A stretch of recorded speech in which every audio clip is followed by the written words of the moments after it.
అందరికీ నమస్కారం.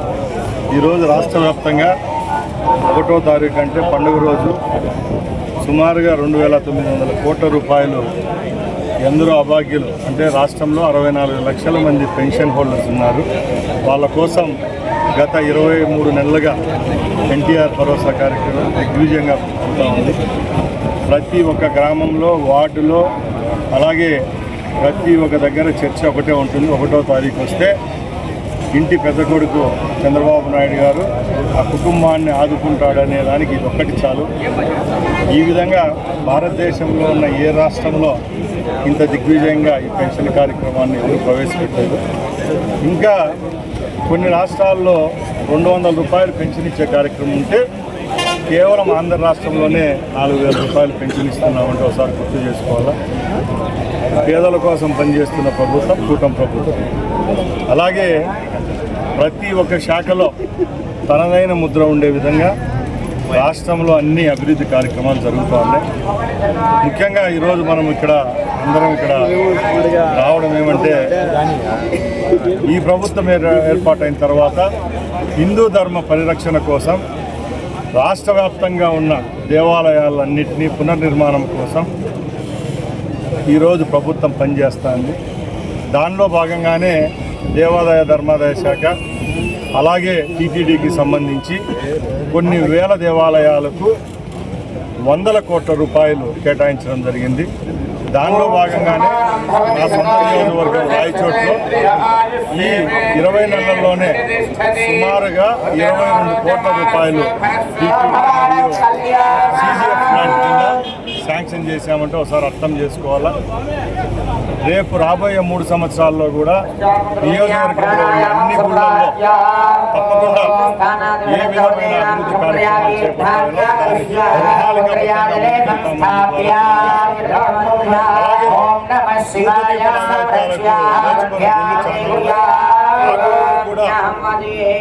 అక్కడ పూజారి వ్యవస్థను ఏర్పాటు చేసి వాళ్ళకు కూడా గవర్నమెంట్ ద్వారా ధూపదీప నైవేద్యం స్కీమ్ను కూడా ఇంప్లిమెంట్ చేస్తామని తెలియజేసుకుంటున్నాం. ముఖ్యంగా ఇంత గుళ్ళల్లో ఈ పరిరక్షణకు అలాగే పునర్నిర్మాణానికి కారణం చంద్రబాబు నాయుడు గారు, అలాగే మన దేవాదాయ శాఖ మంత్రి ఆనం నారాయణ రెడ్డి గారు, అలాగే ముఖ్యంగా ఈ ఎన్విరాన్మెంట్ సిబ్బంది, వీరందరికీ మన తరఫున ధన్యవాదాలు తెలియజేసుకోవాలా. ఎందుకంటే ఈరోజు గుడి నిర్మాణం అంటే ఆషామాషి కార్యక్రమం కాదు. ఎప్పుడో శ్రీకృష్ణదేవరాయల కాలంలో ఆంధ్ర రాష్ట్రంలో కొన్ని వేలాది దేవాలయాల నిర్మాణం జరిగినాయి. రేపు రాబోయే కాలంలో కూడా చరిత్ర చెప్పుకోవాలి. చంద్రబాబు నాయుడు గారు కూటమి ప్రభుత్వంలోనే వేలాది దేవాలయాల పునర్నిర్మాణం జరుగుతూ ఉంది. ఇప్పటికే ముఖ్యమంత్రి గారి టార్గెట్ రాష్ట్ర వ్యాప్తంగా 10,000 దేవాలయాల నిర్మాణం జరగాలని చెప్పారు. ప్రతి ఒక్క కాలనీలో ఒక దేవాలయం ఉండాలి. ఎక్కడైతే దేవాలయాల స్థాపన జరుగుతుందో అక్కడ శాంతి పరిరక్షణకు కూడా చోటు ఉంటుంది. కాబట్టి తప్పకుండా ఈ కార్యక్రమాన్ని దిగ్విజయం చేసే విధంగా ఈ ప్రభుత్వం చర్యలు తీసుకుంటుందని తెలియజేసుకుంటున్నా. అలాగే మనందరికీ తెలుసు, ఇప్పటికే 2 సంవత్సరాలు పూర్తి చేసుకున్నాం. విజయోత్సవాలు కూడా గత 20 రోజులుగా రాష్ట్ర వ్యాప్తంగా అమరాన్ని అంటాయి. ఎక్కడ ఏ విధమైన లోపాలు లేకుండా ఈ 2 సంవత్సరాల్లో సంక్షేమం, అభివృద్ధి కార్యక్రమాలు రాష్ట్ర వ్యాప్తంగా చేపట్టడం జరిగింది. ముఖ్యంగా మన నియోజకవర్గం విషయానికి వస్తే ఏవైతే మౌలిక సదుపాయాల రంగాలు ఉన్నాయో అన్ని దానిలలో మనకు రావాల్సిన వాటాను తీసుకోవడం జరిగింది. దేవాలయాలు అనుకోండి, హాస్పిటల్స్ అనుకోండి, విద్యారంగానికి సంబంధించిన స్కూల్స్, మొన్నే ఒక గురుకుల పాఠశాల కూడా అక్కడ శాంక్షన్ కావడం జరిగింది. రాష్ట్ర వ్యాప్తంగా 10 పాఠశాలలు వస్తే దాంట్లో రాయచోటికి కూడా చోటు ఇవ్వడం చాలా సంతోషంగా ఉంది. ఎక్కడా రాజీ పడకుండా ఈ నియోజకవర్గ అభివృద్ధిలో మేము పనిచేస్తామని తెలియజేసుకుని సెలవు తీసుకుంటాం. గ్రాంట్ ఏదైతే ఉందో రాష్ట్ర దేవాదాయ శాఖ, ధర్మాదాయ శాఖ ఇస్తుందో దాంట్లో భాగంగా ఇప్పటికే 9,25,00,000 రూపాయలు శాంక్షన్ చేయడం జరిగింది.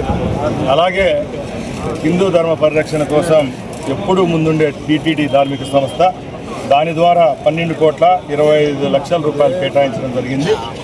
ఇప్పటికీ సుమారుగా 68 దేవాలయాల నిర్మాణం కోసం ఈ నిధులు రిలీజ్ చేశాము. ముఖ్యంగా మన నియోజకవర్గం రాష్ట్ర వ్యాప్తంగా 1వ ప్లేస్లో ఉంది. ఇంకా గర్వంగా చెప్తున్నాం, ఇప్పటికి నియోజకవర్గ వ్యాప్తంగా 6 మండలాలు, మున్సిపాలిటీలో ఇంకా 100 అప్లికేషన్లు పెండింగ్ ఉన్నాయి. ప్రతి గ్రామ నాయకునికి ఒకటే చెప్తున్నాం, దేవాలయాల నిర్మాణం కూడా ఒక బాధ్యత కాబట్టి తప్పకుండా మా దృష్టికి తీసుకొచ్చినతో టీటీడీ ద్వారా అలాగే మన ఎండోన్మెంట్స్ డిపార్ట్మెంట్ ద్వారా నిధులు తీసుకొచ్చి ఇక్కడ నిర్మాణం కూడా చేపడతాం తెలియజేస్తాం.